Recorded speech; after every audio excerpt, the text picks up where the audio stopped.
Go. Hello and welcome to this wonderful interview series to mark and celebrate International Women's Day. And I'm so excited to be welcoming a wonderful array of people from around the world to enter into some really important conversations. Often when we think about, well, I do anyway, International Women's Day, we think about women's empowerment, women's rights, and kind of what's going on out there in the world.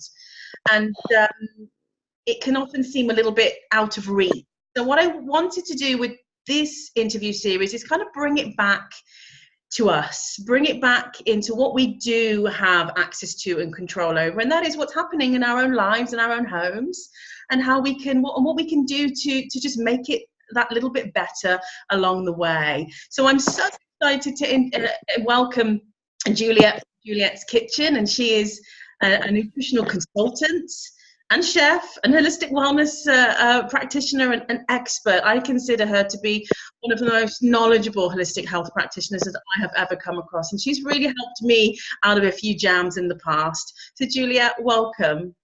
Thank you. Lovely to be with you. I'm so excited. Juliette and I have collaborated in the past before, and we always have such a great time. Juliette, today, as you've probably heard from my introduction, I wanted to really raise the topic of how us women in our everyday busy lives can, to sort of latch onto this theme of International Women's Day and women's empowerment and kind of bring it back to, the things that we do or don't do, or that we can do on a daily basis to just bring ourselves back into alignment, into our, that place of personal power. So I just wanted to ask you if you've got any simple starting off tips that come to mind, because I know you're full of them, but anything that instantly comes to mind that we can be doing on a daily basis. There are lots of things, and it is so important as women that we really connect with our physical selves as well as our spiritual, our mental, our emotional. We have to look at all aspects of our life, and this is so important. And what I found through my years of working with people is that when we really want to look after ourselves, when we want to make the right choices food-wise, because food has a huge impact upon our energy levels, upon our thoughts, upon everything. And if we want to make those right choices with food, it starts off with loving ourselves. And what I've seen repeatedly is that people don't love themselves, so they don't put the time in. And I hear so many people say, oh, well, I made a really nice meal for my children, and then I didn't make anything for myself. Or I took time to make something lovely for my husband, and I don't eat the same as him. I then just had beans on toast. And it's about we're so easy to give out and give out and give out, and then we end up empty because we're not giving back to ourselves. So there are a few ways, it's kind of that chicken and the egg, what comes first, self-love or putting the nutrition in. And there are some ways that you can kind of jumpstart this so that you can start putting the good stuff in so that you feel better, so you've got more energy to then put the love in even more. Does that make sense? Absolutely, yes. So one of the first things, and this is such a simple thing, is drinking water. And this sounds like, well, of course, drinking water, we all know we have to drink water. But actually, what happens is that if we don't drink water, when we get only 2% dehydration, what starts to happen is we lose cognitive function. We start to get grumpy. We start to get irritable. Our body does this inside. And when we're locked like this, nothing can flow. And we start to feel really on edge and agitated. So my top tip, the first thing that you can do to really start supporting yourself to be strong and vibrant and healthy and have energy to make yourself amazing food and to meditate and to do all these things, is when you get up in the morning after you've cleaned your mouth, drink a really large glass of water. And what I like to do is put a little pinch of grey sea salt, raw grey sea salt or Celtic salt into my water, and a little bit of lemon in as well. And what this does is, if you drink this in the morning, first of all, it helps to amplify the detoxification process that's gone on overnight. So it's helping to flush out those toxins that the body's been detoxing overnight. So it acts as a lubricant in a way to flush everything out, the waste products that you don't want in your system. So you're clearing yourself. It also sets this muscle memory up. So your body has been asleep for, let's say, 7 or 8 hours, and you haven't drunk anything. So your body is dehydrated. Your cells are desperately thirsty for water. So it's re-energizing your whole being. And actually, a big pint of water first thing in the morning works better than a cup of coffee. So you're clearing your system out, you're aiding that detoxification, you're allowing your cells to go from being all shriveled and wrinkled to like, I'm like a nice juicy grape now. So that's the really good thing. You're making your brain feel alert, but also what you're doing is you're reminding your body that when you drink water, this is how you feel. So it sets you up in this thing that all day your body goes, oh, water, that made me feel great earlier, I'm going to have some more. And what I notice in myself and with my clients is that if people don't do this in the morning, like if I forget to drink water in the morning, I'm rushing about and I don't have that glass of water to start with, I probably won't drink any water till about 3 or 4 when I'm really agitated and can't understand what's going on. And then suddenly I'm like, oh, I haven't drunk any water. I drink a big glass of water and then I feel better. But we don't want to get to that state of agitation. So if we can start our day in that good way by drinking some nice water, this is a really positive start. As she reaches for her. What are you drinking? This is my longevity coffee. So it's yes. It's got loads of amazing herbs to help de-stress the body. And it's got no caffeine, but it uplifts you naturally. It's a really good alternative to coffee because I haven't drank caffeine in 13 years now. I think we're around the same mark, my love. I've been writing about that in my book the past few months, how my body just went, no more caffeine. So yeah, it's wonderful. So we've talked about self-love. And actually, so ironically, a few weeks ago, I did a whole segment on self-love, a little webinar. It's so important. And oftentimes we think of self-love as the, the self-indulgent kind of activities, which are so important. Yeah, spa day or a bubble bath or, a duvet day or whatever it might be. And I'm all for that. I just love that those are even like current topics these days. But I suppose we all, that there's always a flip side, isn't there? And there's always, there are 2 sides to the coin. And as you say, it's also one of the biggest acts of self-love to make those conscious choices that maybe sometimes we might not want to carry out, I use the example of, a green juice or a milkshake, or a coffee, it's not always something that we might think, oh, self-love, that's a really self-loving thing to do in the early stages. But as we begin, and I know that this is true for me, as we begin to get into it and it becomes more of a habit, a ritual as well, it's nothing but self-love, is it? Really? It's so true. We do think of these external grandiose things that are self-love, and they are, as you said, they are really important to have some of those things. But people often say, well, I can't afford to do that. I can't afford to do this, so I can't love myself. And that's a load of rubbish, because loving yourself are those simple acts. It's the simple act of having water in the morning. It's the simple act of saying, what does my body need? What do I need to thrive? And for me, the last 2 weeks, I've been having a litre of juice every day. I always have a smoothie, and I always put my superfoods in. And I'm really aware of how food affects me, and I have been for a while, because obviously it's my life. It's a huge part of what I do. But what I've noticed is the last 2 weeks I decided to ramp it up. I felt like I was needing a bit more. So I've been making myself a really nice litre of juice, been doing it with my children, and I noticed a massive difference. I'm still eating everything I was eating, but I feel so much more vibrant, so much more life force is coming into me. And that is such an act of love. And as you said, sometimes you've got to get started with these things. Sometimes you've got to go, you know what? It may be really hard, but I'm going to push myself to have a smoothie every day, or to have a green juice, or to have just a juice, a fresh juice, and I think what's really important is we're all at different steps in our journey.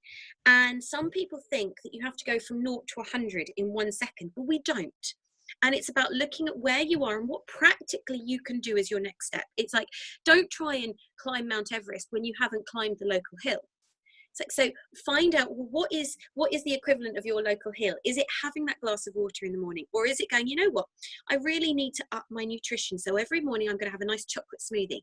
Chocolate is a lovely self-love thing, isn't it? It's a great thing to have. And for women, actually, cacao, raw chocolate, is a really important nutritious thing that we have because it's very high in magnesium. I'm so glad you brought that up, because you got me onto that in India. Juliette and I know each other from India, and yeah, I mean, it's my go-to. It's my daily, you know, self-loving kind of yummy. And of course, I pack it full of greens as well. But you don't even realise they're there. You know, my partner often looks at me and says, "Oh, that looks like mud," but it's not. It looks like chocolate. You know. I think chocolate is one of the ways to win people round. Most people, it's like, you know, we all get to that point, don't we, in the day when maybe you're tired and you want that sweet treat, you want something that's going to make you feel decadent and good. And to me, it's like, well, let's feel decadent and good, but let's actually make sure that what we're putting in is going to be nutritious, as opposed to feeling decadent and good and then slumping later because you've had loads of sugar and dairy, which your body doesn't like. So, you know, for me, in a raw chocolate smoothie, I'll put hemp seeds in, which are a great source of omega-3 and 6, which feed the brain. I'll put kale or spinach in, and nettles at the moment, because there's loads of nettles here, fresh nettles. I'll put some dates in, I'll put raw cacao powder in, I'll put some water in, and you whiz that. I always put my super green mix that I make as well in, and some vitamin C mix, but those are optional extras. Whiz it up, put some ice in, and it's banana. I forgot banana. And that's a really nice, delicious thing. It tastes like a chocolate milkshake. I was doing a workshop for, we do these healthy living festivals where we're educating people on how they can improve their lives and their health without it costing a lot. And I was doing this demo with these kids on how to make a chocolate milkshake and show them that you can have delicious treats that are healthy. And I think that's the key, you know, find things that you love so that you can, you know, if you say to someone, eat a plate of kale, that's not going to be a very appetizing thing to they're not likely to go back and do it. They may try it once going, okay, well, I've been told this is good for me, so I'm going to do it. I mean, I love kale that's lightly steamed with a bit of coconut oil and garlic and tamari and some ginger. That's a really delicious thing for me, but it's not to everyone's taste. So if raw kale, say, you know, go and eat a plate of raw kale. That's, you know, hard to do. But you say put a cup of kale into a chocolate smoothie. People are like, well, actually, that tasted nice. I couldn't taste the greens, so I could do that again. And I think that's the key, is finding ways that we can be successful is by having things that taste nice. And that's why I wrote my book, Divine Desserts, and I'm writing Divine Desserts 2 at the moment. Oh, I can't wait. I know. So we're talking about, again, bringing it back to the theme of International Women's Day, where usually, you know, we think about it, you know, it's something as a really big task, isn't it, to like empower the women around the world who really, you know, maybe haven't had that privilege or that ability or opportunity. And again, you know, by just having these really important conversations on how to make small, manageable, sustainable changes in our life, we can easily see it as sort of, you know, building a house, you know, brick by brick by brick. And then, you know, by the end of the, you know, by the end of the day, you know, or the end of the week or the month or the year even, we've got this wonderful strong structure. And as you say, a lot of us are so overwhelmed with all the information, even though we also know, you know, because we've had this conversation before, Juliette, that as women, especially human beings in general, our body is really good at guiding us to what we need next, or you know, what maybe we need to, like you said, you know, you always take care of yourself, but your body just led you to feel, okay, I need to maybe, you know, do a week of drinking, you know, a litre of juice or whatever it might be, you know. And what important thing, listening to our gut. What would you say? What would you say to somebody who knows everything, is like really well studied on all of this, But because, you know, a lot of it is so overwhelming and contradicting, maybe sort of steps back and says, well, it's just too complicated. And maybe some of the foods you might have already mentioned might seem a little bit, you know, unattainable, a bit out there, a bit like woo-woo or crazy. What would you say to somebody who's sitting there thinking, I really want to feel good, I really want to empower myself and infuse my body, and then obviously the people around me as well, with, you know, vibrancy and health and just longevity? What would you say to someone who's a bit confused? Well, I would say start off with water, because that's really accessible and there's nothing kind of funny about that. Start off with the water, and that will start to make you feel much better, first of all. The second thing I would say is look at what's coming into your body. Well, what are you putting in? Because we get sick and run down for two reasons: toxic overload or nutritional deficiency. These are the two reasons. So what we need to look at is, well, what toxins are going into my body, and where am I maybe lacking nutrients? The top nutrient I would really recommend to people is making sure you're having essential fat in the form of avocados, nuts or seeds. Make sure you're getting enough of this going into your body. So maybe start having an avocado a day, or a small handful of nuts. There was a study done recently which had a huge number, it was 800,000 participants in it, and the outcome of it was saying 20 grams, so that's a handful of nuts every day, reduced your risk of cancer, diabetes, heart disease, so many different things. So that's a really doable thing. Have a handful of nuts. It's not a hard thing to do. So this is a good thing to start to make these changes as well, because people have become really scared of fat. They think fat will make me fat, and you know, in today's day and age, this is something for women that women are always, you know, worried about: diets, what my weight looks like, you know, how do I look, all this kind of jazz. And we're led to believe that if we eat fat, we will be fat. It's a load of rubbish. If we eat the wrong fats, if we eat loads of bacon fat or things like that, then yes, we will become fat.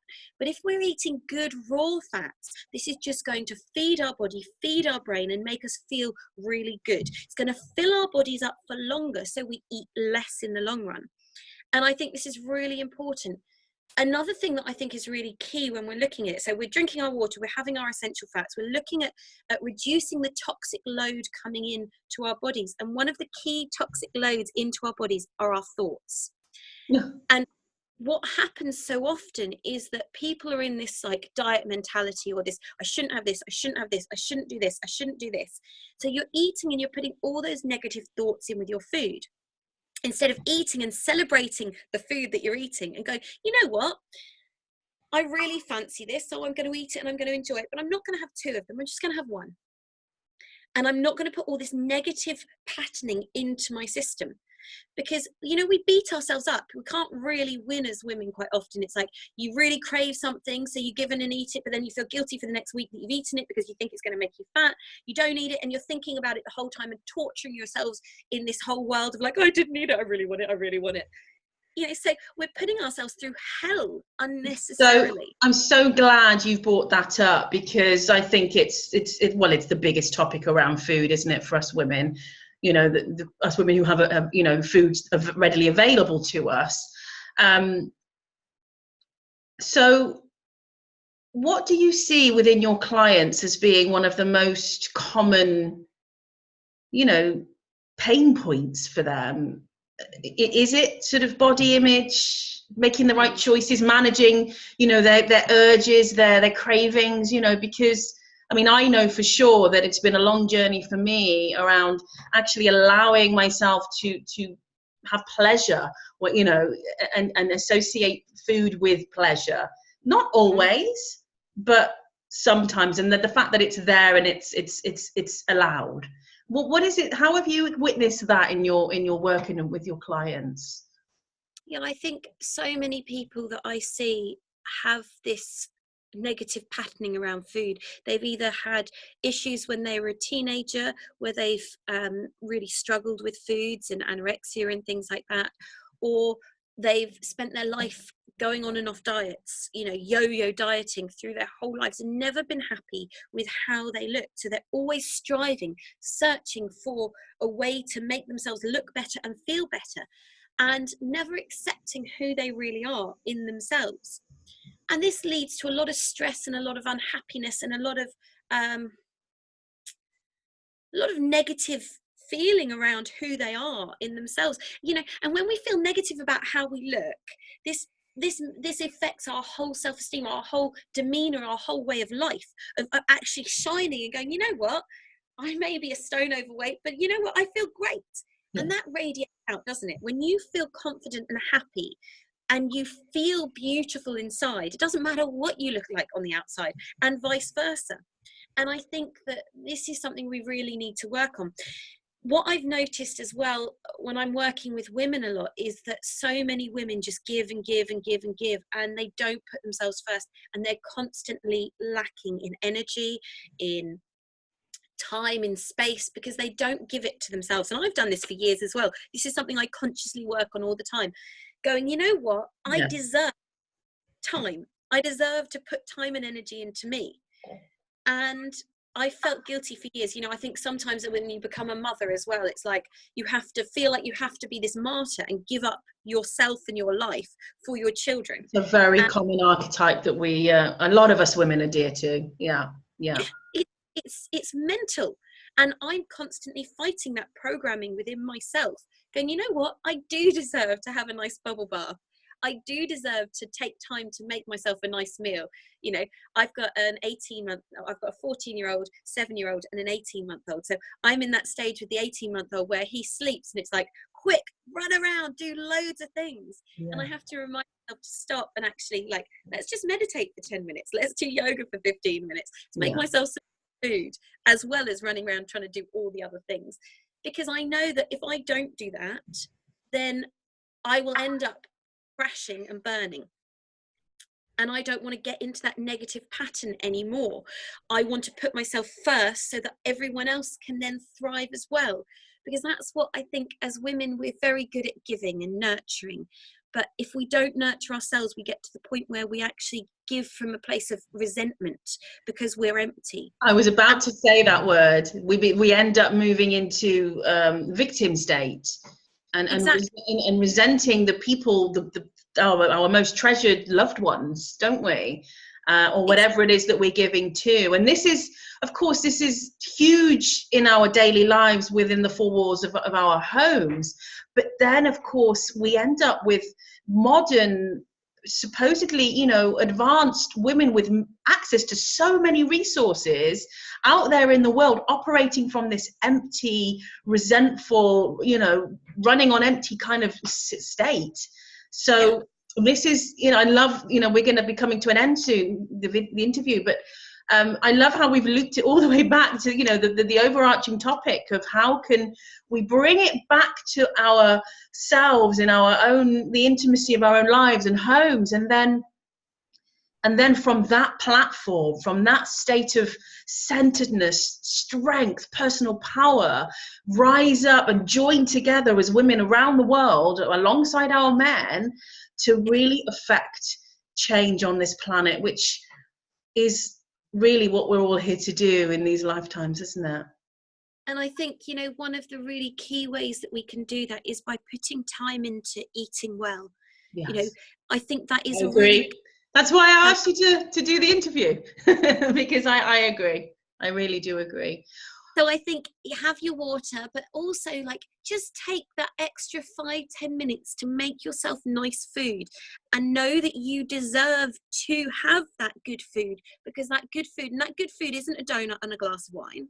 That good food is actually stuff that's going to make your body go, I need those. I was going to say thank you. Yeah. So having your raw chocolate smoothie, or having your water, or just having an avocado, or making yourself, whatever you're doing, making your food with love, so that when you eat it, you are nourishing yourself on a physical level, an emotional level, and that deeper being. And one other last thing that I think is really important that I want to say is that when you've made yourself that nice food and you're sitting down to eat it, take a moment for gratitude. Because if you can say thank you to the earth for providing you this food, it doesn't have to be in a religious context. It doesn't have to be in a like hippie context. It's just actually taking a moment to honor the fact that the earth has grown this food for you, and that this food has been transported wherever it's come from, and it's been made to nourish your being. and just take that moment to be grateful that you've got food, because so many people don't have food, you know. And if we can take that moment, what happens is the more gratitude you have, and I know you've talked about this before, Maria, you know, the more gratitude we can have in our life, the more things we have to be grateful for. It's the way the universe works. So if we can be grateful that we've got this beautiful food to nourish ourselves, then we'll have more beautiful food to nourish ourselves, and it will spur us on to look after ourselves more, to, you know, really take that time to honor this vessel that we are in. Beautiful, beautiful. And I just want to chime in and say, for those of us out there who are hearing all of this and feeling perhaps slightly overwhelmed, because I know that, you know, we may want to make positive changes. We may know that it's the only way because maybe we've neglected it for so long, or we're just not feeling good, or maybe there is an illness, you know, that's just come out of the woodwork, and it's urgent. And this is just a little addition from the way that I work, and I know that you work that way too. And we've already kind of touched on it, and that is that sometimes at the beginning phase of a change, that we do sometimes have to get a little bit strict with ourselves. Whatever word works for you. I often use the word loving discipline, being lovingly disciplined. And it doesn't have to mean that we change everything in the first week. You know, a lot of people think, you know, they've got to throw all of the old food out of the cupboards and the fridges and just replace it with all the, you know, healthy, wealthy, whatever stuff. And it's not realistic, is it? So as you say, with, you know, pick one thing, pick two things at max, whether it's water and an avocado 3 times a week, you know, and stick with that. And sometimes you can choose to do it for 21 days or 30 days or 40 days. Those time frames, you know, have been proven to really allow a new habit to settle in and become second nature. And what I love to say is that hopefully by the end of that time period, you'll be so addicted to the feeling that you get from that new habit that it'll just continue naturally, and then you can add the next thing. So whether it's exercise or food or water or meditation, you know, it's just we've got to sometimes get, and it's again back to that self-love, a little bit strict with ourselves, because no one else is going to do it for us. There's no one else out there. We've got to be our own coaches and our own nutritional therapists and our own cheerleaders, and it starts with us. So yes, we want to celebrate International Women's Day around the world for the many wonderful reasons that it's been brought to, you know, to the center stage every year. And we're so happy and celebratory of that. You know, it's those little things that we can do today to massively change our lives moving forward. Any last tidbits, Juliette, before we end? My website, because I put lots of lovely recipes up, which is julietbryant.com. I'm always putting lots of nice free, like sweet treats and other things like that, because I think for me, one of the best keys is I've always got some frozen raw cakes, because I do love sweet treats. I love having a raw chocolate brownie or some raw fudge. I've just made a whole batch of raw fudge. It took me 5 minutes to make, so it's not like you have to spend hours in the kitchen. I'll post up the recipe on my blog again for the raw fudge, so check that out later on today. For sure. And, you know, you can make something so that you can go and have that decadent sweet treat, and it's not actually bad for you. It's really good for you. And I think be prepared is a good thing. So I think what you said is perfect. Let's start off baby steps. Say, okay, one thing I'm going to take from this is this, and I'm going to make a move with that, and I'm going to stick to that. And then I'm going to go, great, when that's settled, I'm going to do the next thing. And I've got lots of online courses which take you through a journey through 8 weeks or 10 weeks or 4 weeks on different subjects of health and well-being, so that I can guide you through if you do want to make big changes and have that support whilst you're doing it. Wonderful. Go and check the website out, guys. JulietteBryant.com. Is that right? Yes, that's right. Wonderful. Thank you so much. As always, it's a joy, and I look forward to seeing what else you're going to be doing in the coming days, weeks, and months. Thank you. Lots of love. Lots of love.